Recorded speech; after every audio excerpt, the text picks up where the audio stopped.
Hello future doctors, मैं हूं अविनाश। कुछ पेरेंट्स का कंसर्न ये है कि अगर हमें इंडिया में एडमिशन नहीं लेना है और हम अब्रॉड में एडमिशन लेना चाहते हैं तो क्या ये रीनीट की वजह से कुछ इम्पैक्ट आने वाला है। देखिए, काफ़ी ज़्यादा मिस इन्फॉर्मेशन ऑब्वियस सी बात है इंडस्ट्री में है। काफ़ी सारे काउंसलर जो कॉल करते हैं पेरेंट्स को, स्टूडेंट्स को, बोलते हैं कि यूनिवर्सिटी के एडमिशन क्लोज हो जाएंगे, आप अभी कर दीजिए कर दीजिए। एक बहुत बड़ा कन्फ्यूजन मतलब क्वेश्चंस बन जाते हैं स्टूडेंट्स और पेरेंट्स के दिमाग में, जिसका आंसर उन्हें नहीं मिल पाता। तो मैं कोशिश करूंगा इस वीडियो में आपके जो क्वेश्चंस हैं उनका आंसर देने की। तो चलिए स्टार्ट करते हैं। सबसे पहली कंट्री ऑब्वियस सी बात है, यूएस का नाम आता है मेडिकल के लिए। हालांकि अभी यूएस के साथ क्या चल रहा है ये चीज़ सबको पता है। सवाल ये आता है कि क्या हमें अगर एमबीबीएस यूएस से करना है तो क्या पॉसिबिलिटी है हमारे पास रीनीट के इम्पैक्ट से। तो आंसर है रीनीट का और यूएस में एडमिशन्स का कोई भी इम्पैक्ट नहीं है।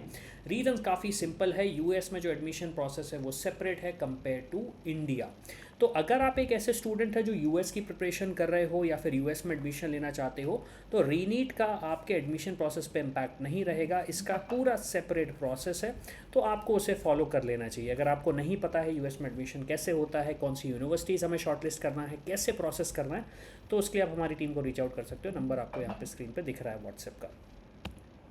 सेकेंड क्वेश्चन आता है कि यूरोपियन कंट्रीज़ में, अब देखिए यूरोपियन कंट्रीज़ की अगर मैं बात करूँ, जैसे इटली हो गया या फिर जर्मनी हो गया एंड अदर कंट्रीज़ की अगर बात की जाए, तो जो कंट्रीज़ हैं वहाँ पे उनका एक एंट्रेंस एग्ज़ाम होता है। आपको उस एंट्रेंस एग्ज़ाम को क्लियर करना है और उस एंट्रेंस एग्ज़ाम के बेसिस पे आपको एडमिशन मिलेगा। काफ़ी सारी कंट्रीज़ हैं जहाँ पे आपको स्कॉलरशिप भी मिल जाती है, कहीं फुली फंडेड स्कॉलरशिप मिलती है, कहीं पे कुछ फंड मतलब स्कॉलरशिप दी जाती है। स्कॉलरशिप की भी कंडीशन होती है कि आपका जो फाइनेंशियल बैकग्राउंड है वो उसको बैक करना चाहिए कि ठीक है आप स्कॉलरशिप के लिए एलिजिबल हो या नहीं। काफ़ी सारे स्टूडेंट्स बोलते हैं कि हमें तो फ्री में पढ़ना है, लेकिन अगर आपके पास फाइनेंशियल बैकिंग है, आपके पास एक अच्छा फाइनेंस है, तो मेरे हिसाब से फिर आपको वो स्कॉलरशिप नहीं मिलती है। तो अगेन, अगर आप इटली हो गया या फिर जर्मनी या फिर दूसरी यूरोपियन कंट्रीज़ में देखना चाह रहे हैं तो वहाँ का एडमिशन प्रोसेस स्टार्ट है। कहीं पे डेडलाइन 30 जुलाई की है, तो कहीं पे डेडलाइन स्टार्ट हो चुकी है। तो मेरा सजेशन ये रहेगा कि आप अगेन प्रोसेस स्टार्ट कर दीजिए, वेट मत करिए रीनीट एग्जामिनेशन का। क्यों? क्योंकि अच्छे कॉलेज चले गए तो दिक्कत आएगी।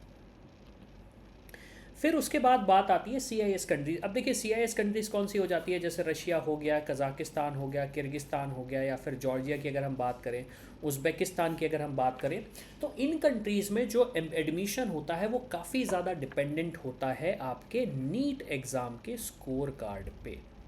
नीट एग्ज़ाम के स्कोर कार्ड पे, भाई हमने नीट क्वालिफाई किया है, उसके बाद हम एडमिशन लेंगे और फिर प्रोसेस करेंगे। लेकिन इन कंट्रीज़ में एक सबसे बड़ा चैलेंज ये है कि यहाँ पे जो एडमिशन होता है वो first come first serve basis पे होता है। मतलब आप पहले आओ पहले पाओ का सिस्टम रहता है। अब सवाल ये आता है कि अभी तो नीट का एग्ज़ाम नहीं हुआ है तो एडमिशन प्रोसेस कैसे होगा, क्योंकि हमारे पास तो अभी रिजल्ट भी नहीं है। तो इन कंट्रीज़ में यूजुअली होता है आपका एक सीट ब्लॉकिंग का मैकेनिज़्म। सीट ब्लॉकिंग का मैकेनिज़्म का मतलब ये है कि मान लीजिए अगर आपके पास लास्ट 3 ईयर्स का नीट का स्कोर कार्ड है, उसके बेसिस पे आप अपनी सीट ब्लॉक कर सकते हो, या फिर अगर आप फ्रेश स्टूडेंट हो तो आप अपनी सीट ब्लॉक कर दीजिए। एक प्रोविजनल एडमिशन आपको मिलता है, मतलब एक प्रोविजनल ऑफर आता है आपके पास, और फिर जब आपका नीट का स्कोर कार्ड फाइनली आ जाता है तो उस स्कोर कार्ड के बेसिस पे आपकी एप्लीकेशन कंप्लीट होती है और फिर आप फुली फाइनल एडमिशन प्रोसेस पर जाते हैं। फुली फाइनल एडमिशन प्रोसेस पर जाते हैं। अब सवाल ये आता है कि ऐसी कौन से कॉलेजेस हैं, ऐसी कौन सी कंट्रीज़ हैं जो मुझे टारगेट करना चाहिए, या फिर ऐसे कौन से ऑप्शंस हैं जो कि मुझे टारगेट नहीं करना चाहिए। इसके लिए मेरा सजेशन ये रहेगा, आप हमारी टीम को रीच आउट करिए। व्हाट्सएप नंबर आपको स्क्रीन पे दिख रहा है, यहाँ पे जाइए, उनसे डिस्कस करिए। जिस भी कंट्री के बारे में जानना है उस कंट्री के डिटेल्स भेज दीजिए, क्या फ़ीस स्ट्रक्चर रहेगा, कितना स्कॉलरशिप अगर हमें मिल सकता है, नहीं मिल सकता है, ये सारी चीज़ें मेंशन कर दीजिएगा। और बजट ज़रूर मेंशन कर दीजिएगा। क्यों? क्योंकि उसमें आपको हम ज़्यादा अच्छे से गाइड कर पाएंगे कि आपके पास क्या ऑप्शंस हो सकते हैं। तो इसी के साथ मैं हूँ अविनाश, मेरा काम है रास्ता दिखाना, उस पर चल के डॉक्टर बनना आपका।